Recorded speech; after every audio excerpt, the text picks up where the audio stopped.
Like, look at the child, for example. In the beginning, all he can feel is his own skin. It's called anamaya. I exist, therefore I am. There's no other life around you but you, and your sustenance comes from mother's breast. So it's like, breast is your food source, you are all that matters. And then as his consciousness develops, he goes on to a different space in life, which is called pranamaya. Pranamaya means he recognizes, oh, there are other people around me too. So that source of food, that breast, is actually attached to a person. So first it's just me in the world. Next, oh, there's actually another person, mama, And funny enough, in Sanskrit, mama means mine. So mama, this is mine. This is my food source, but it's also another person. And as you begin to grow up, you realize, yes, that person is a person, they do their own thing. I'm not attached to them 24/7. I'm actually in my own bed. Oh, wow. You start exploring things. So exploration begins from the moment we come into the world. We want to explore. And then there's the next platform of human existence is called Manamoya or Gyanamoya. Manamoya means, all right, there are a few of us around here. There are people around me too. There are other people alive. And they have their desires also. They want to enjoy something. What are our resources? Okay, so we're on planet Earth. Somebody wants to enjoy as a businessman. Somebody else wants to enjoy as a pilot. Somebody else wants to enjoy as a teacher. Somebody else wants to enjoy as a farmer. Okay, so what are our resources? What resources do we have? The resources we have, okay, is given to us in nature. Then there should be laws to make sure one person doesn't encroach on the other person. Why? Because everybody wants to enjoy things. So that's the next platform of existence. That's called Manamoya, So I exist, that's the first platform. You also exist. Now I begin to recognize other people around me. Then I begin to interact with those people in a proper fashion. That's called laws, rules, regulations. Then, the fourth platform is when one becomes philosophical. What does all this mean? What's the meaning of life? Why do we do things? Why do we love? Why do we hate? Why do we fight? Why am I suffering? Nobody wants to suffer. But suffering just comes anyway, from three sources major. Suffering either comes from Mother Nature herself, in the form of natural disasters like earthquakes or tsunamis and stuff like that. And if suffering doesn't come from that space, then suffering comes from other people. Somebody hates you, or somebody come and bites you like a mosquito. It's like, what did I do to you? You just see me and you bite me. Or a snake bites you, or some miseries comes from other living entity. And if that's not enough, our own minds give us trouble. It's all in our heads. Oh, the world's gonna end, my life will be over, nobody loves me, this, that. And people suffer. Why they suffer? Because they create problems in their heads, problems that really is not happening.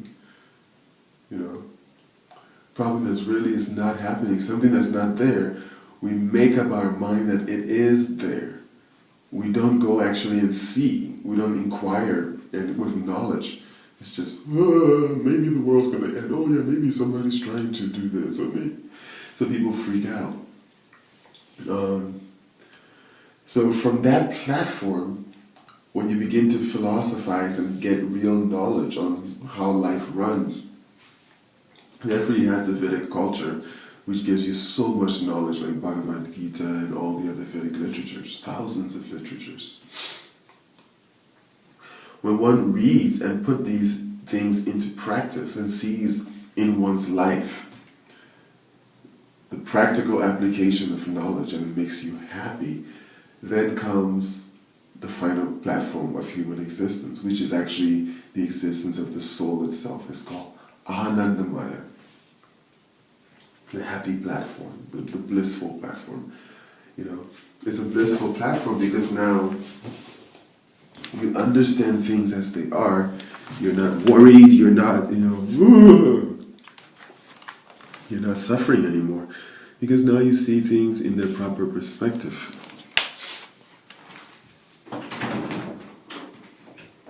Because you see things in their proper perspective, then you have no fear.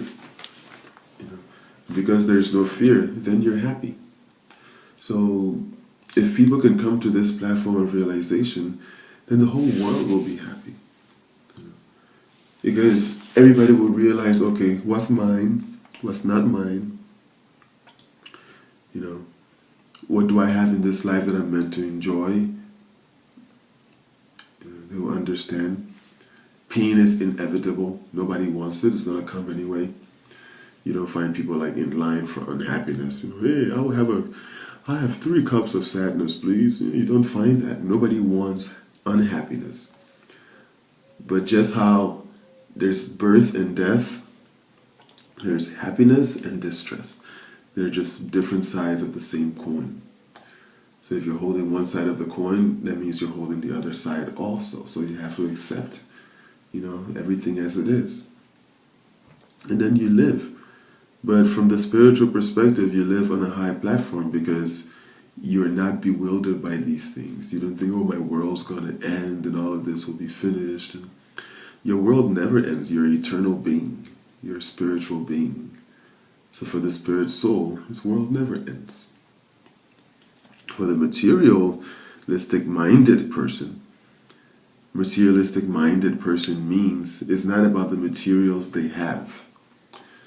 It's about their attachment to what they have.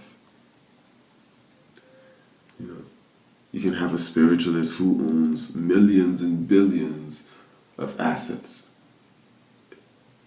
And why is he called a spiritualist still, although it looks like he has all this material stuff?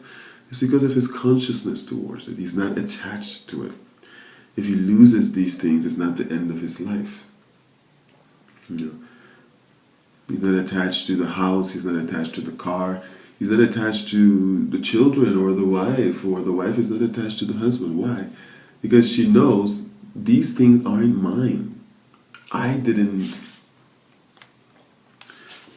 produce them from scratch. Okay, I acquired them by hard labor, by some type of labor. I acquired these things, but they were already there for me to acquire.